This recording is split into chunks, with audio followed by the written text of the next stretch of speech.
자, 우리가 지난번에 첫 번째로는 혼인제식 잔치가 있었고 두 번째로는 예수님이 예루살렘 성에 들어가서 상을 엎으신 사건을 우리가 나누어 봤습니다. 그런데 이 말씀은 결국은 하나님이 하시고자 하는 그 일을, 같은 일을 말하고 있다. 그렇게 말씀을 드렸습니다.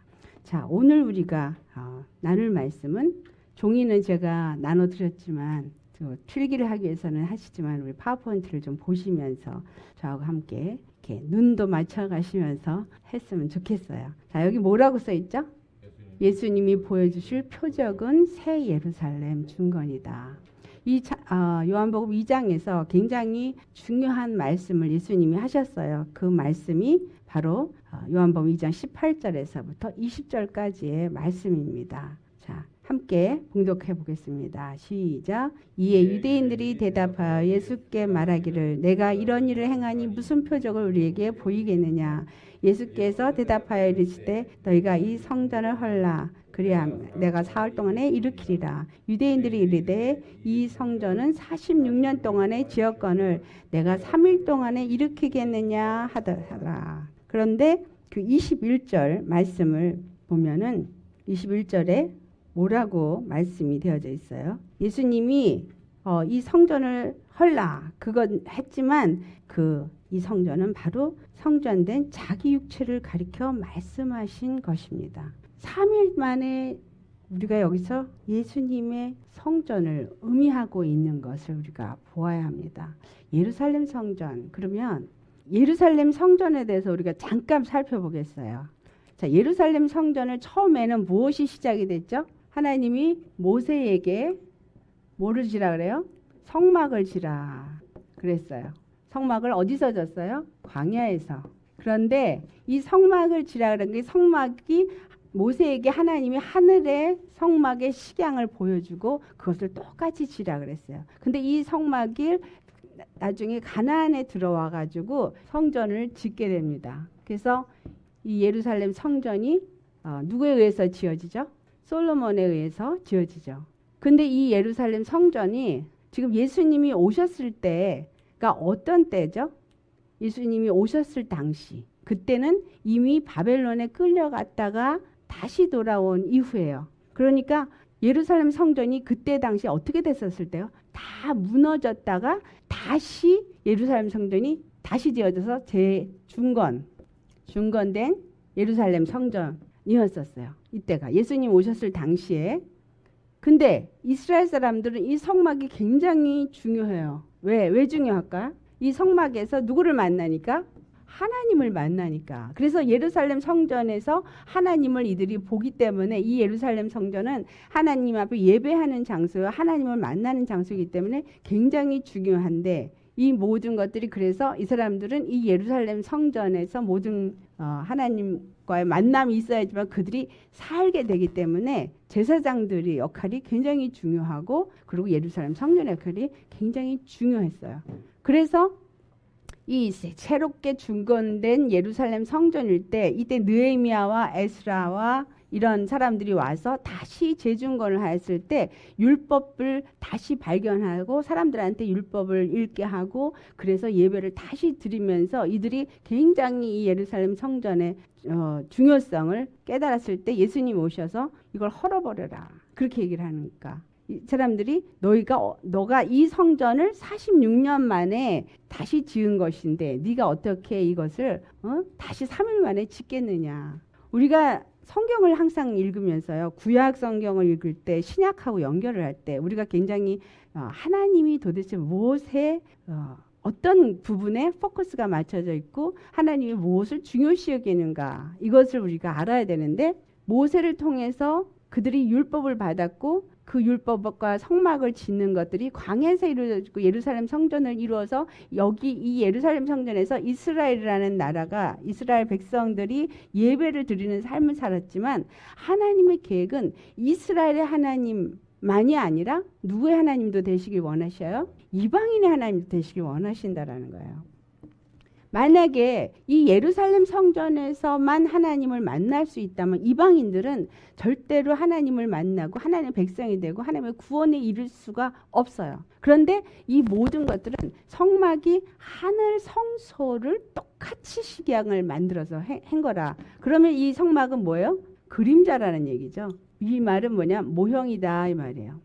그러니까 뭐의 모형이냐? 하늘 성전의 모형이다. 그런데 오늘 요한복음 2장 21절을 보니까 예수님께서 무엇이라고 말씀하세요? 예루살렘 성전은 누구라고요?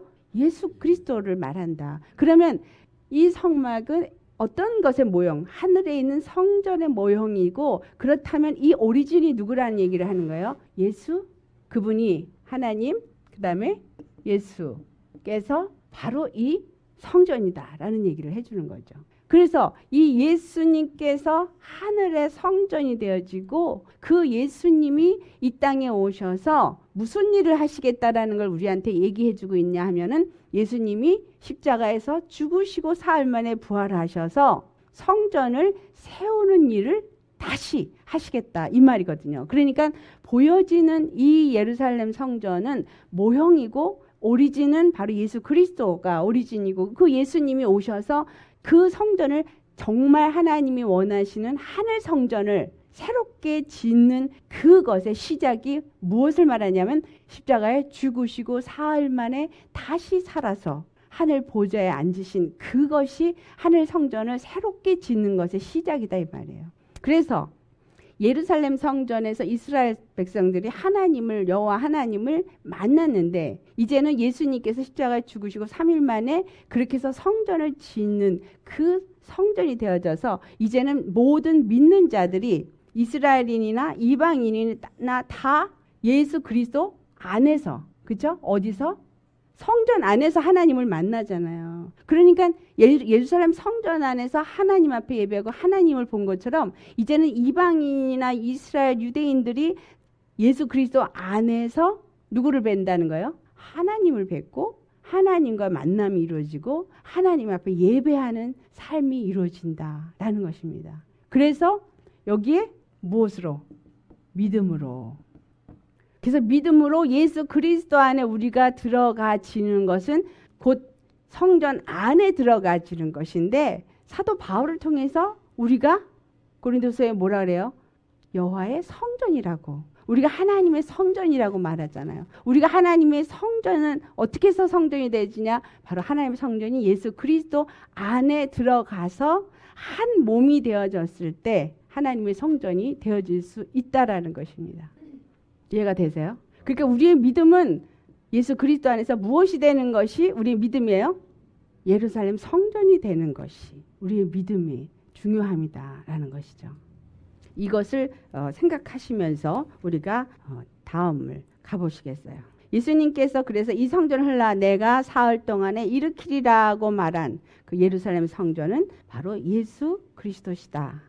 그래서 21절에 예수는 성전된 자기 육체를 가리켜 말씀하신 것이다 라고 말하고 있습니다. 자, 두 번째 보면 예수 그리스도가 십자가에서 죽으시고 사흘 만에 부활하실 것을 말하신 것이다 라는 거예요. 마태복음 12장 40절 우리 함께 읽어보겠어요. 시작. 요나가 밤낮 사흘 동안 큰 물고기 뱃속에 있었던 것 같이 인자도 밤낮 사흘 동안 땅속에 있으리라. 예수님께서 이 악한 세대가 나에게 표적을 구하나 내가 너에게 보여줄 표적은 요나의 표적밖에 없다. 그렇게 얘기했어요. 자, 요나의 표적 그러면 요나의 사건을 우리가 살펴보겠어요. 요나의 사건이 어떤 사건이죠? 요나의 사건은 이방인 구원의 사건이에요. 우리에게 중요한 메시지를 줘요. 자, 요나라는 사람이 예수님께서 내가 요나의 표적밖에는 보여줄 것이 없다 그랬는데 요나에게 하나님이 뭐라 그랬냐면 너는 저기 니느웨 성에 가서 그들이 굉장히 폐악하고 악한 이방인이었어요. 이 니느웨 성이 어디냐면 바벨론이 있는 그쪽에. 그래서 이 니느웨 성, 또 바벨론, 이 애굽 이런 게 다 그런 의미를 갖고 있는 부분이죠. 이 이방인 니느웨 성에 가서 그 죄악으로 가득한 사람들한테 무엇을 외치냐면 회개할 것을 외치라고 말해요. 회개를 외치게 하는데 요나는 누구예요? 여기는 유대인이죠. 유대인은 이방인들을 저것들은 죽어 마땅한 죄인들이야. 상종도 하고 싶지 않은 그런 사람들이기 때문에 이것들은 죄인들이니까 죽어 마땅하지. 우리가 개미 짓밟아 버리면서 아무 죄책감도 안 느끼는 것처럼 그런 상태니까 하나님이 말씀하신 말씀에 순종 안 하고 그가 어디로 가냐면 다시스로 도망을 가는 거예요. 근데 성경 보면 다시스는 서쪽이고 이 니느웨 성은 동쪽이에요. 그래서 우리가 성경에서 동쪽은 해가 뜨는 곳이고 하나님의 보좌가 있는 곳을 상징해요. 그런데 하나님의 말씀이 이곳에 있기 때문에 동쪽으로 가야 되는데 그가 하나님 말씀에 뭘 했어요? 불순종을 해서 서쪽으로 갔어요. 그래서 순종은 하나님이 그러니까 동쪽에 누가 계신 거예요? 하나님의 뜻이 있고 하나님이 계신 곳. 서쪽은 불순종하고 하나님이 안 계신 곳. 그 유대인은 이방인의 구원을 원하지 않았기 때문에 다시스로 가는데 하나님이 이 다시스에 가는 배에다가 풍랑을 일으켜서 결국은 요나를 바다에 빠뜨려서 이 바다에서 3일 밤낮을 있다가 결국은 이 요나를 어디다 토해내요? 니느웨 성 바닷가에 토해내서 결국 니느웨 성을 구원하십니다. 이것은 우리에게 하나의 그림을 보여주는데 그게 무슨 그림이냐? 이스라엘 유대인들을 통해서 이방인들이 구원을 받게 될 것을 말해주고 있어요. 그런데 유대인을 통해서 이방인이 구원을 받는데 그 유대인이 누구냐면 바로 요나의 역할을 하는 바로 예수 그리스도시다라는 거예요. 그래서 예수 그리스도가 십자가에 죽으시고 부활하셔서 그 구원의 첫 열매가 누구냐면 바로 이방인들인 거예요. 그래서 예수님께서 내가 요나의 표적 외에는 보여줄 것이 없다. 이 말씀은 무엇이냐면 율법이 아닌 복음으로 우리가 구원을 얻게 된다라는 것을 우리에게 말씀하고 있는 것입니다. 왜? 유대인들은 무엇을 갖고 있는 사람들이에요? 율법을 가진 사람들이에요. 율법은 유대인에게만 해당이 되고 있고 이방인들에게는 해당이 안 되니까 율법이 없는 무할례자들이라 해서 이방인들을 그 유대인들이 무시하고 그들을 사람 취급을 하지 않고 개처럼 취급을 하는데 하나님의 뜻은 예수 그리스도를 통해서 유대인이나 이방인이나 모든 자를 구원하시려고 하는 계획이 있기 때문에 아브라함이 이스라엘이라는 그 12지파가 나기 이전에 아브라함을 부르시고 아브라함에게 모든 민족이 너로 말미암아 복을 받으리라 라는 약속을 하시고 그래서 율법으로 구원이 있는 것이 아니라 바로 복음으로 예수 그리스도를 믿는 믿음으로 구원을 받게 된다는 것을 말씀하고 있는 것입니다. 그래서 로마서 3장 20절부터 우리 22절 같이 봉독해 보겠습니다. 함께 읽어보세요. 시작. 그러므로 율법의 행위로 그의 앞에 의롭다 하심을 얻을 육체가 없나니 율법으로는 죄를 깨달음이니라. 이제는 율법 외에 하나님의 한 의가 나타났으니 율법과 선지자들에게 증거를 받은 것이라. 곧 예수 그리스도를 믿음으로 말미암아 모든 믿는 자에게 미치는 하나님의 의니 차별이 없느니라.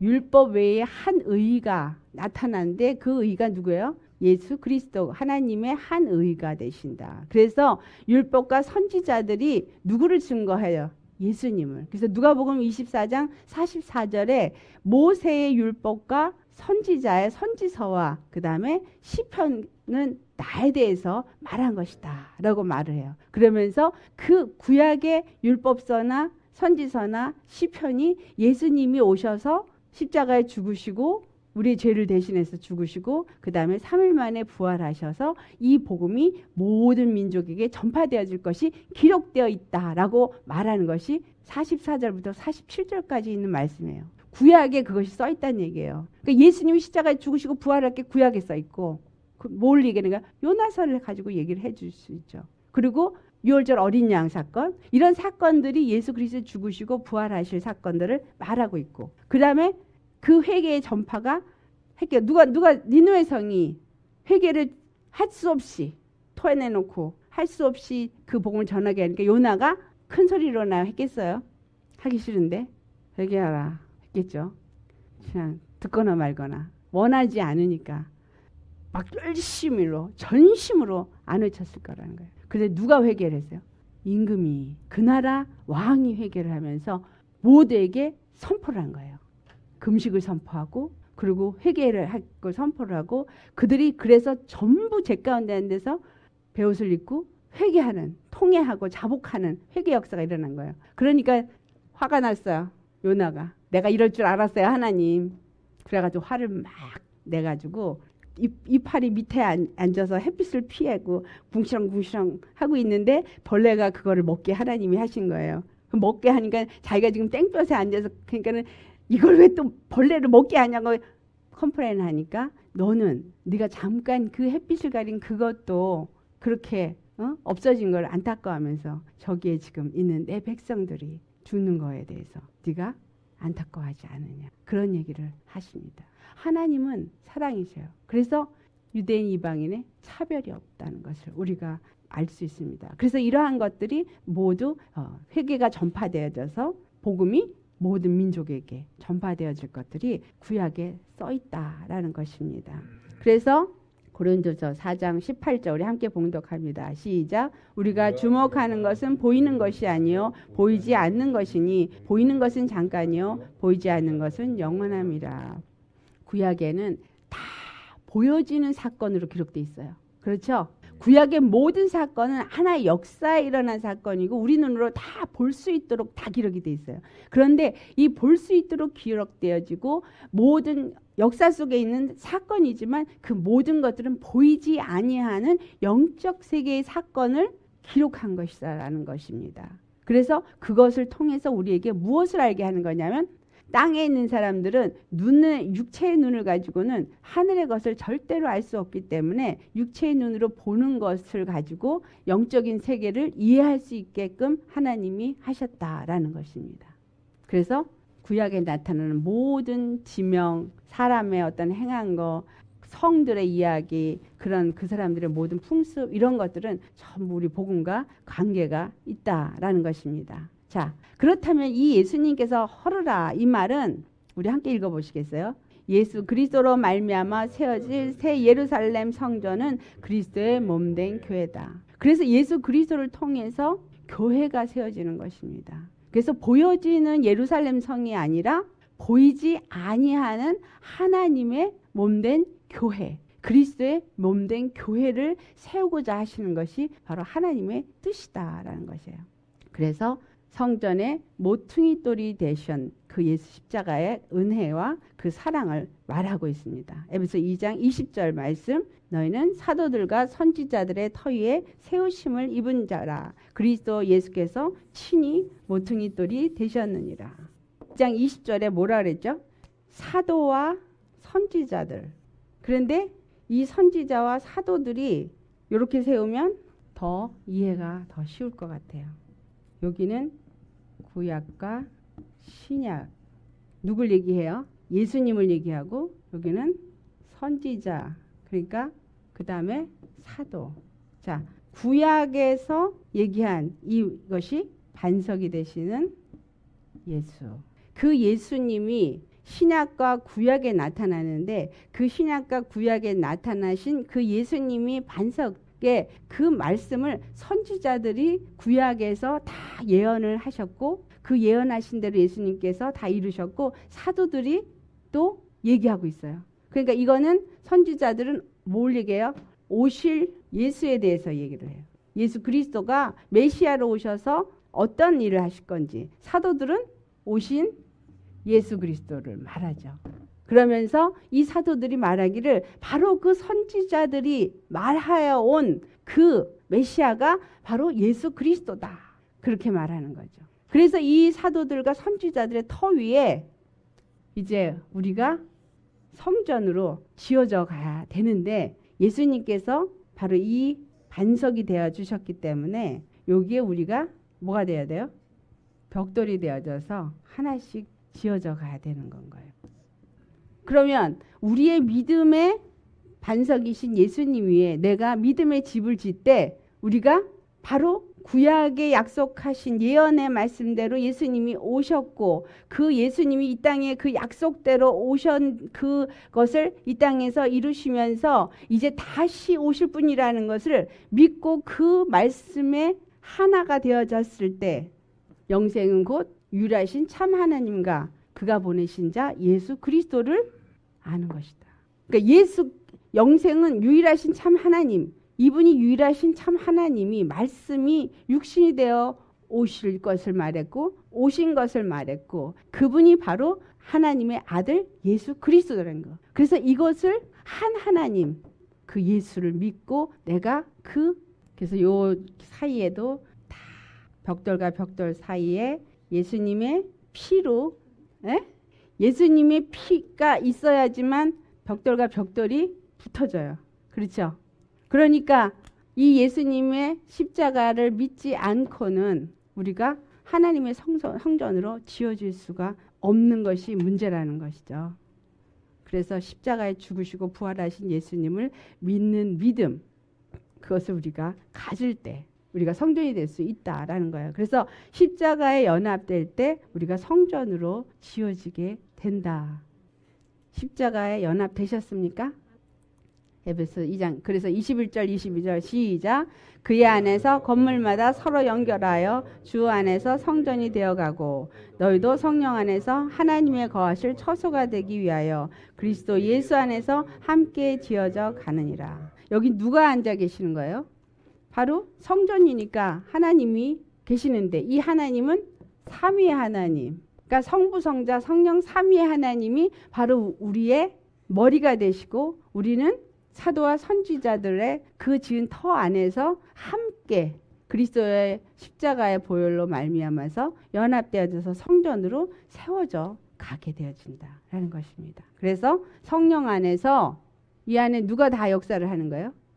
예수 그리스도로 이 땅에 오셔서 반석이 되셨던 분도 성령 안에서 이루어지셨고 선지자들도 성령으로 말미암아 사도들도 성령으로 말미암아 오늘 예수 믿고 열무 17장 3절의 말씀처럼 유일하신 참 하나님과 그가 보내신 자 예수 그리스도를 믿는 것도 성령님으로 말미암아 우리가 믿어요. 그래서 각 건물이 성령 안에서 믿게 하여 주셔서 하나로 연합이 되어져서 함께 지어져 간다라는 사실입니다. 중요한 건 뭐냐면 성령님이 내 안에 나를 주장할 수 있게끔 되어져요. 교회 안에서 하나가 되고 있어요? 안 돼 있어요? 왜 하나가 안 돼요? 성령으로 인도를 안 받기 때문에. 집사님은 집사님 생각, 나는 내 생각, 우리 또 박 집사님 생각, 이 집사는 이 집사 생각, 다 자기 생각이 있어요. 하나님께서 우리에게 그 자기 생각을 버리고 내려놓으라고 하는 이유는 한 성령 안에서 한 마음 한 뜻을 가지려면 내가 버려져야지만 될 수 있지 나라는 존재가 갖고 있는 생각과 방법과 어떤 이론들을 다 갖고서는 절대 하나가 될 수가 없기 때문이에요. 살아온 세월이 달라요. 그렇죠? 제가 살아온 세월하고 집사님 살아온 세월하고 또 우리 박사님 살아온 세월하고 또 우리가 공부한 거 또 고향이 다르고 풍습이 다르고 전혀 달라요. 그렇기 때문에 서로 간에 대화를 할 때 나는 이 생각을 하고 대화를 했는데 저 사람은 딴 생각을 해요. 제가 설교를 하면서 사람들을 만나서 대화를 하면서 굉장히 놀란 게 뭐냐면 내 생각이 저 사람 생각하고 같지가 않구나. 이 대화 사이에 갭이 있는 거를 느끼는 거예요. 그 갭이 굉장히 영향을 미치는 게 뭐냐면 그 사람들이 갖고 있었던 문화의 갭, 지식의 갭, 또한 영적인 깨달음의 갭 이런 것들이 거기에 다 포함이 되어 있기 때문에 그 이론을 찰스 크래프트라는 분이 아주 너무나 잘 설명한 게 있어요. 근데 하나님은 리얼 R, 캐피털 R이래요. 근데 이 하나님을 우리가 이 땅에 살고 있는 우리들이 다 각각 다른 R이 있어요. 이 각각 다른 사람들이 여기에 뭐가 있냐면요. 렌즈가 이렇게 있는 거야. 이 여기가 뭐야? 자기의 문화적 개념들, 관념들, 지식, 종교 다 다르잖아요. 그러니까 이거를 통과해서 여기를 아는 게 다 다르잖아요. 이 사람이 아는 거, 이 사람이 아는 거 이게 다르니까 차이가 있는 거예요. 그러니까 이 사람이 깨달은 하나님, 보는 하나님, 느끼는 하나님 이 사람이 느끼는 거, 이 사람이 느끼는 거 다르다라는 거예요. 흑인들은 예수님 사진을 흑인으로 그리잖아요. 백인들은 예수님 사진을 백인으로 그려요. 왜? 자기네들 개념에서 예수는 흑인이고 백인이고 그렇기 때문에. 우리 황인족들은 황인으로 안 그리고 그냥 백인으로 하지만 그러니까는 옛날에 무슨 서양 신이다 이런 얘기도 나왔는데 다 각자의 개인적인 것들이 보는 시각이 있다라는 거예요. 자기들이 갖고 있는 시각을 어떨 때 내려놓을 수 있냐면 성령님이 그래서 하나님이 우리에게 성령을 보내주신 이유인 거예요. 믿게끔 해주는 것도 성령님이시지만 이런 모든 갭들이 하나님과 사람 사이에 있는데 이걸 통과해서 하나님을 나름대로 이해하려고 들면 진짜 하나님을 만날 수가 없는 거예요. 그게 절대적으로 버리셔야 하는 거예요. 제가 성경학 박사 논문을 쓸 때 그 언어의 커뮤니케이션 굉장히 중요한 게 문화 이해학이라는 거하고 인류학, 세계관 이런 것들이 굉장히 영향을 미치고 있는 거예요. 그래서 이 나라 사람하고 나하고 문화가 다르기 때문에 메시지를 전하는 사람의 문화, 또 복음에 나타나는 문화, 그 다음에 수용인이 갖고 있는 문화, 이 세 문화가 부딪히는 거예요. 그래서 내가 갖고 있는 내가 깨달은 예수를 저 필리핀의 사람한테 가서 그 사람에게 예수를 전하려면은 필리핀 사람들이 갖고 있는 문화를 충분히 이해하고 그들 나름대로의 예수를 만날 수 있게끔 전해줘서 한국인으로서 내가 예수를 만나고 깨닫는 그 예수가 아니라 복음에 나타난 예수님을 그도 똑같이 자기의 문화 속에서 이해할 수 있게끔 전달해 줄 때 그것이 온전한 커뮤니케이션이 이루어진다. 그런 거예요. 그러니까 무슨 말이냐면 수용자 중심의 커뮤니케이션을 해라. 그래서 우리가 말씀을 전할 때 여러분들이 나중에 이제 다 말씀 전할 분들이 되실 텐데 전할 때 반드시 내가 만나서 복음을 내 입을 통해서 듣는 사람이 이해할 수 있는 그 관점에서 전해 주어야 한다라는 거예요. 그 사람들이 이해할 수 있게끔 내가 알고 있는 그 하나님만 무조건 전한다 그래서 이해되는 게 아닌 거죠. 그래서 예수님은 이 땅에 오셨을 때 전부 무엇으로 얘기했어요? 비유로 얘기하셨어요. 비유. 나무의 비유, 돌의 비유, 물의 비유, 비유로 소금의 비유, 떡의 비유, 다 비유. 왜? 이해할 수 있으니까. 그들의 문화 속에서 그걸 이해할 수 있으니까 양의 비유, 염소의 비유, 목자의 비유 그런 비유들이 그리고 또 언어를 또 사용한 언어 중에 하나가 뭐예요? 이적과 표적. 우리는 그냥 이적과 표적이 그냥 이적과 표적을 일으켰구나. 병든 자가 나았구나. 오병이어 이적이 일어났구나. 그거는 무엇을 얘기한 거냐면 예수님이 바로 구원의 하나님이시다. 바로 메시아다. 이거를 표현한 언어라는 사실인 거예요. 그래서 우리 모두가 성령 안에서 한 성령으로 할 때에만 모두가 하나가 될 수 있다.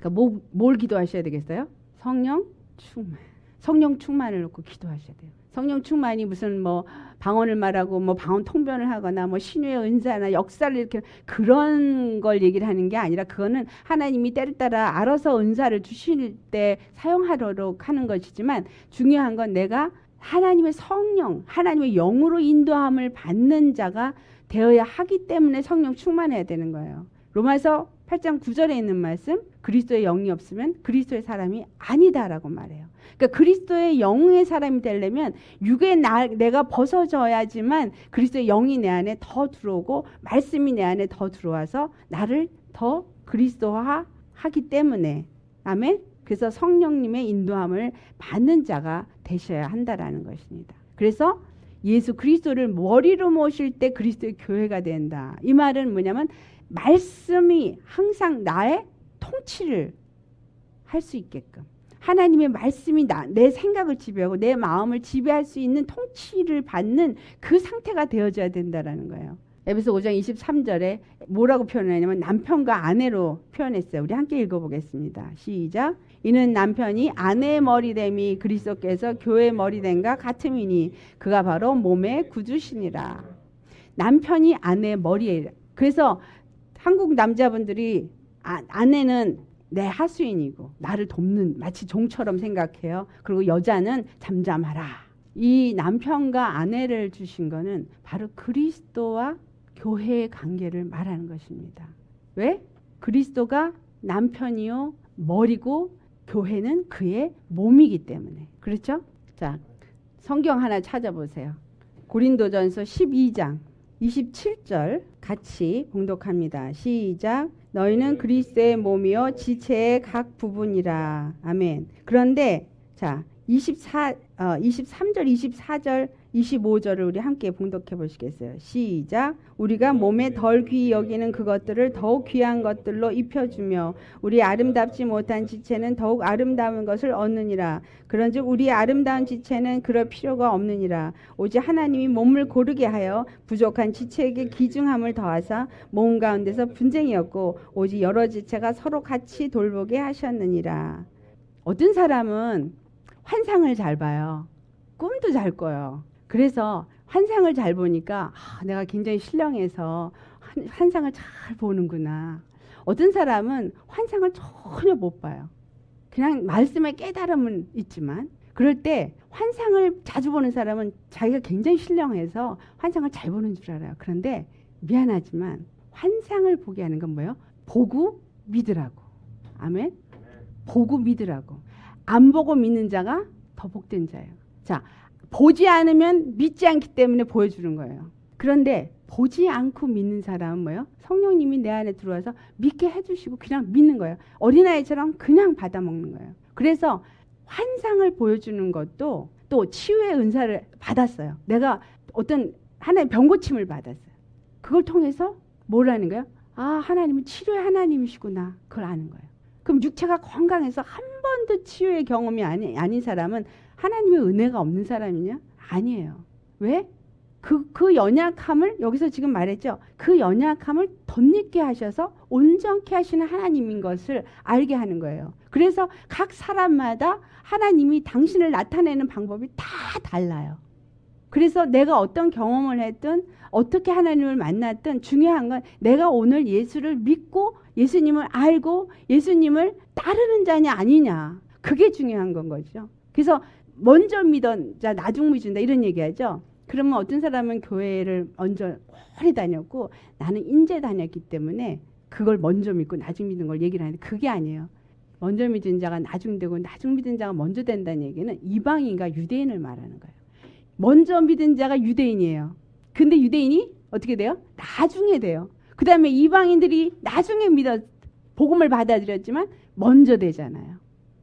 그래서 그러나 하나님은 이 모든 순서도 그분이 정하셨고 그렇지만 하나님의 뜻은 이방이나 유대인이 다 구원하기를 원하신다라는 거예요. 그래서 각 사람에게 표현하게 하시는 방법 또 예수님을 만나게 하는 방법이 다 다르지만 그걸 통해서 결국은 하나님을 알아가고 성령님의 인도함을 받아가는 자가 되셔야 한다는 거예요.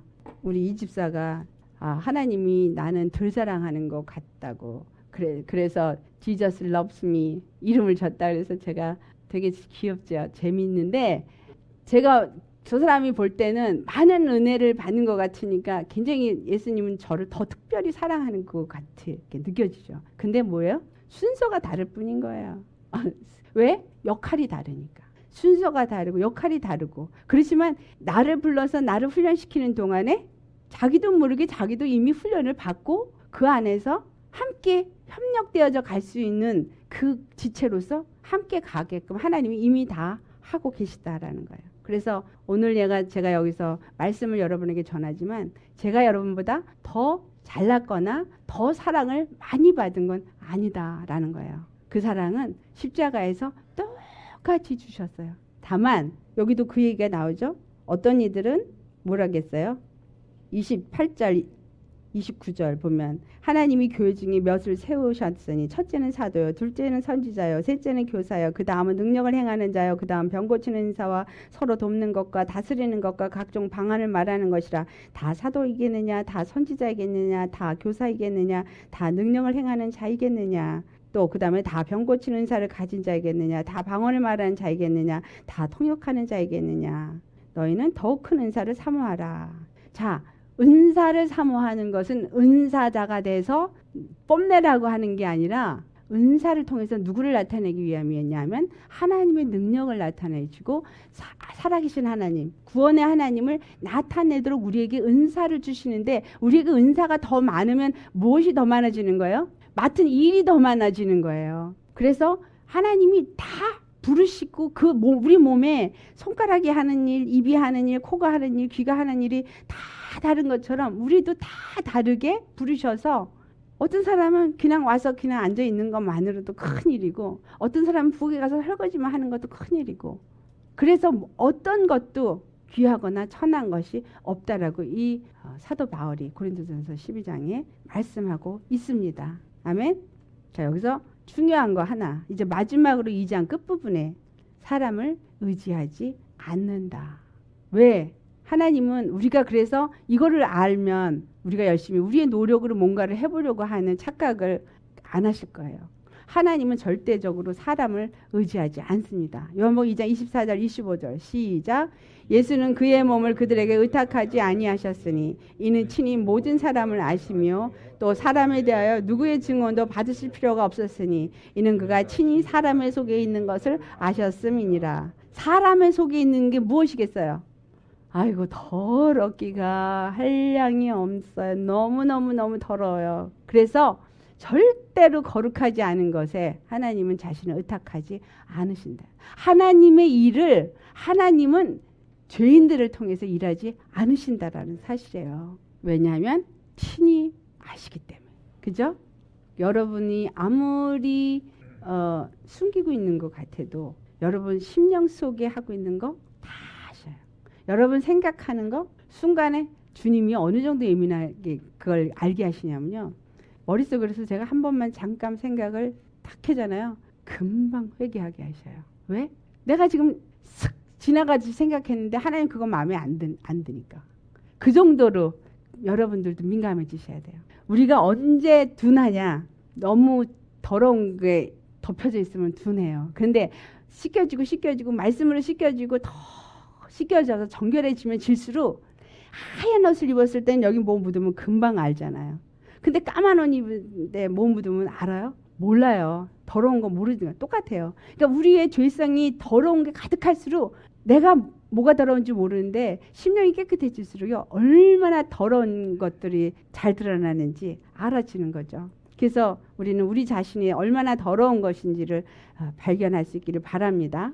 예수님은 사람의 속에 있는 것을 아시기 때문에 사람에게 의존하지 않으신다라는 거예요. 자, 우리 마가복음 7장 21절로부터 23절 말씀 같이 봉독합니다. 시작. 속에서 곧 사람의 마음에서 나오는 것은 악한 생각, 곧 음란과 도적질과 살인과 간음과 탐욕과 악독과 속임과 음탕과 질투와 비방과 교만과 우매함이니 이 모든 악한 것이 다 속에서 나와서 사람을 더럽게 하느니라. 이 말을 왜 하셨냐면 유대인이 당신의 제자들은 손도 안 닦고 음식을 먹나이다. 그러니까 거죽의 것이 더럽게 하는 게 아니라 너희 속에 있는 게 너희를 더럽게 한다. 이 얘기를 하시는 거예요. 그러니까 율법의 예법을 지키는 그게 중요한 게 아니라 너희들 심령에 더러운 것을 정결케 하는 게 무엇보다 중요하다라는 걸 말씀합니다. 자, 우리가 이거하고 해당 사항이 있나 없나 살펴보세요. 내 안에 악한 생각 있어요, 없어요?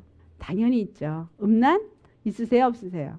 있죠. 도둑질, 살인, 간음, 탐욕, 악독, 속임 다 있어요. 이런 게 우리를 더럽히니까 이거를 뭐예요? 다 제거할 때까지 하나님이 주위의 사람들을 사용하십니다. 내 연약함을 누구보다 그분이 잘 아시기 때문에 나를 믿음의 사람으로 그리스도의 사람으로 만드시는 훈련 과정을 반드시 허락하신다라는 사실이에요. 그것이 기록된 것이 이스라엘의 광야 통과하는 삶입니다.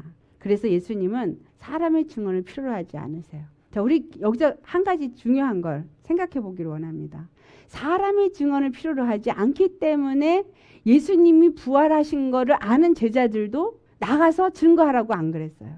그들이 물론 이 땅에 예수님과 함께 있을 때 2사람씩 내보내서 전도하는 훈련을 시켰어요. 그런데 정말 하나님이 그들을 증언하는 증거자로서 세울 때는 너희들이 몇 날이 못 되어 내가 성령을 보낼 텐데 그 성령이 올 때까지 기도에 힘쓰고 기다리라 라고 말씀합니다. 이거는 무슨 말이냐면 하나님이 일을 하시는 계획을 다 세우셨어요. 플래너예요. 근데 하나님이 그 플랜을 세우셨을 때 그 일을 누가 이루시도록 세웠냐면 하나님 자신이 이루도록 세우셨어요. 말씀이 육신으로 오셔서 그 일을 하셨어요. 이 땅에 예수님이 하셨고 그 안에서 삼위 하나님, 성령님이 그 일을 다 이루셨어요. 그리고 십자가에 죽을 때도 그 예수님이 죽으셨고 그것을 다시 살리신 이도 성령님이 그 안에서 다시 살려서 이 모든 일을 하신 게 다 누가 하신 거예요? 하나님 자신이 다 이루셨어요. 이제 성령을 우리에게 보내주신 이유는, 사도들한테 보내주신 이유는 뭐예요? 그들 안에서 누가 일하신 거예요? 성령님이 일하신 거예요. 그 역시도 하나님이 일하셨다는 사실이에요. 우리 오늘날 많은 사람들이 내가 하려고 그래요. 교회 생활 내가 하려고 그러고 하나님의 일 내가 하려고 그래요. 그런데 하나님은 아니라는 거예요. 내가 하지만 어떨 때까지 우리 기다려야 되냐면 내 안에 성령님이 감동을 주실 때까지.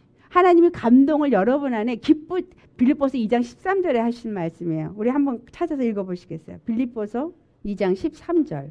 자, 우리 찾으셨으면 함께 봉독하겠습니다. 시작. 너희 안에서 행하시는 이는 하나님이시니 자기의 기쁘신 뜻을 위하여 너희에게 소원을 두고 행하게 하시나니. 아멘. 우리 안에서 행하시는 이가 성령님이신 거예요. 하나님. 그래서 우리 안에 기쁘신 뜻, 하나님이 원하시는 뜻을 두고 우리로 하여금 그것을 소원으로 가지고 행하게 하신다라는 거예요. 그러니까 여러분 기도할 때 기도하고자 하는 마음이 생겨서 기도하는 거예요.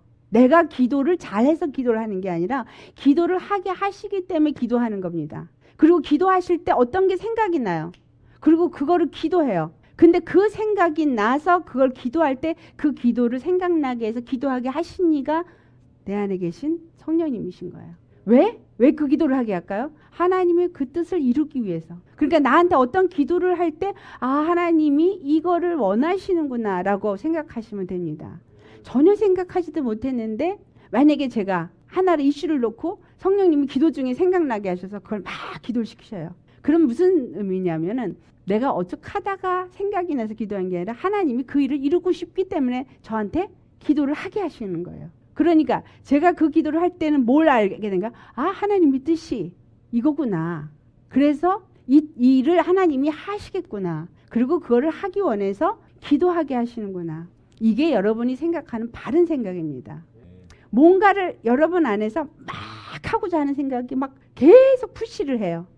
안 하면 뭔가 불편해. 계속 생각나. 그거는 하나님이 그 일을 하길 원하신다라는 거예요. 내가 육으로 생각하면 하기 싫거든요. 꾀가 나고 안 하고 싶고 내가 안 하면 뭐 다른 사람이 하겠지. 누가 할 수도 있겠지. 그런데 그렇게 생각하고 뒤돌아서는 또 해. 그래서 뭐라 그래요? 에레미야 선지자가 뭐라고 얘기하죠? 자기가 기도하지 않으려고 해도 기도를 안 할 수가 없어서 자기가 기도를 한다라는 말을 해요. 성령님이 그렇게 기도도 시키십니다. 그래서 우리가 전도할 때요. 성령님이 나한테 저 사람한테 가서 전해야 되겠다는 생각을 막 주면 가셔야 돼요. 가면 무슨 말 할지 몰라도 걱정하지 말고 가세요. 가면 주님이 말하게 하십니다. 그리고 할 마음을 안 주시면 꼼짝 마시고 계시기 바랍니다. 절대 하지 마세요. 이스라엘 백성들이 광야를 통과할 때 구름 기둥이 움직일 때 그들이 움직였지 구름 기둥이 머물러 있을 때 꼼짝도 안 했어요. 주님이 움직이게 하실 때 우리는 움직이는 겁니다. 자, 요한복음 5장 18절 시작. 내가 나를 위하여 증언하는 자가 되고 나를 보내신 아버지도 나를 위하여 증언하시느라. 그러니까 예수님이 이 땅에서 일하실 때도 다른 사람이 그를 증언하게 안 하셨어요. 하물며 우리 같은 죄인을 통해서 증언하실 때 성령님이 일하시지 않겠습니까? 자, 요한복음 8장 29절 시작. 나를 보내신 이가 나와 함께 하시도다. 나는 항상 그가 기뻐하시는 일을 행함으로 나를 혼자 두지 아니하셨느니라. 자, 이 말은 예수님께만 하는 말일까요? 아까 우리가 예수님과 한 몸이 되었다고 하는 것을 생각하신다면 우리가 예수님을 영접하고 예수님을 믿었어요. 그래서 예수님을 머리로 모셨어요. 그래서 우리가 그 몸이 되었어요. 우리가 그의 몸이 되었다면 여기가 각각의 지체들이 있죠. 그래서 이 몸이에요. 함께 하는데 그럼 누가 함께 하고 있는 거예요? 여기서 역사하시는 게 뭐예요? 우리 몸에서 역사하는 게 뭐죠? 뇌에서부터 뭐가 내려와요? 전파가 내려와요. 신경세포를 통해서 전파가 내려와서 지시를 다 하잖아요. 뇌가 고장나면 뇌가 죽으면 어떻게 돼요? 이 바디는 아무 무용지물이에요. 뇌에서 전파가 와서 손을 움직여라 라고 지시를 해줘야 얘가 움직여지거든요. 그러니까 뇌에서 뭐가 오냐? 말씀이 오잖아요. 말씀이 뭐와 함께 와요? 성령으로 역사돼요. 성령님이 말씀을 가지고 우리 가운데 들어오셔서 우리와 함께 하시면서 역사를 하기 때문에 우리는 그분이 들어와서 나를 주장할 수 있도록 내어드리기만 하시면 된다라는 거예요. 예수님이 이 땅에 계실 때, 아들로 계실 때 혼자 두지 않은 것처럼 우리도 절대로 혼자 두지 않습니다. 제가 왜 뚱뚱하게 그렸냐면 우리가 이렇게 영적으로 살쪄야 돼. 자, 이사야서 48장 11절 말씀 다 같이 우리 봉독하시겠습니다. 나는 나를 위하여 이를 이룰 것이라. 다시 한번. 나는 나를 위하여 이를 이룰 것이라. 하나님은 누구를 위해 일을 이루십니까? 하나님 자신을 위해서 이루십니다. 하나님 자신을 위해서 우리를 부르셨고요. 하나님 자신을 위해서 우리에게 필요한 모든 걸 주시고 하나님이 자신을 위해서 우리를 통해서 당신의 영광을 분명히 나타내시고 일을 이루실 겁니다. 모든 일을 다 이루실 때까지 우리를 결단코 떠나지 않으십니다. 여기서 뭐라 그래요? 어찌 내 이름을 욕되게 하리요. 예수 이름을 욕되게 안 하시죠. 여호와라는 이름을 욕되게 안 하세요. 왜? 그 이름은 그분의 영광이기 때문에 내 영광을 다른 자에게 주지 아니하리라.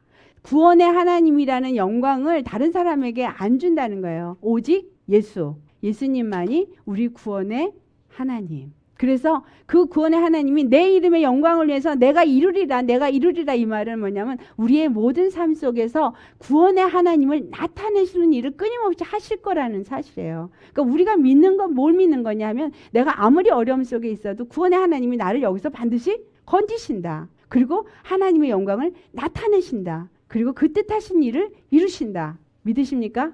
믿으면 하나님이 그 일을 이루실 것입니다. 그래서 예수님이 하신 말씀, 내 믿음대로 될지어다. 내 믿음이 너를 구원하였느니라. 그래서 믿음이 없이는 아무것도 안 되는 거예요.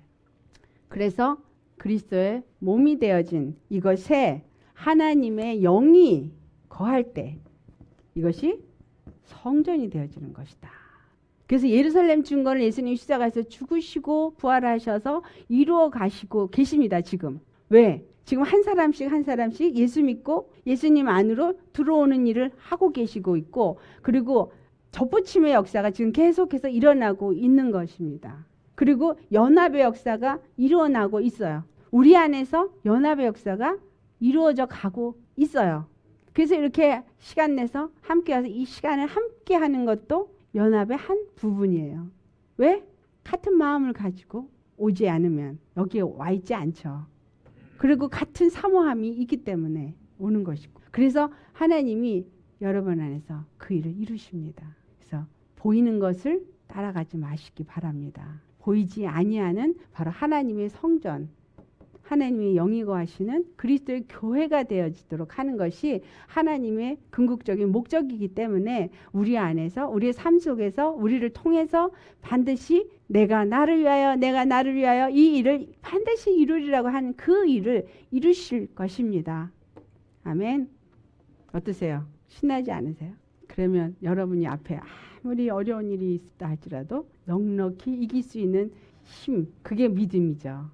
이제 2장을 이것으로 마치겠습니다. 자, 우리 생각하시면서 정말 하나님이 정말 나의 구원의 하나님이 내가 이 일을 이루시겠다고 하셨고 지금 그 일을 이루기 위해서 우리를 부르셨고 오늘도 말씀으로 가르치시고 우리의 삶 속에서 역사하십니다. 아버지께서 뜻하신 그 일, 하나님의 성전을 세우시고 그리스도의 몸을 세우시는 그 일을 어떻게 세우실지 우리는 알지 못하지만 각 사람마다 각 환경 속에서 그 가정 속에서 또한 그 일터에서 하나님은 다 하고 계십니다. 그래서 그 일이 온전히 이루어지시도록 내가 성령님의 인도함을 받는 자가 되어질 수 있게 하여 주시옵소서.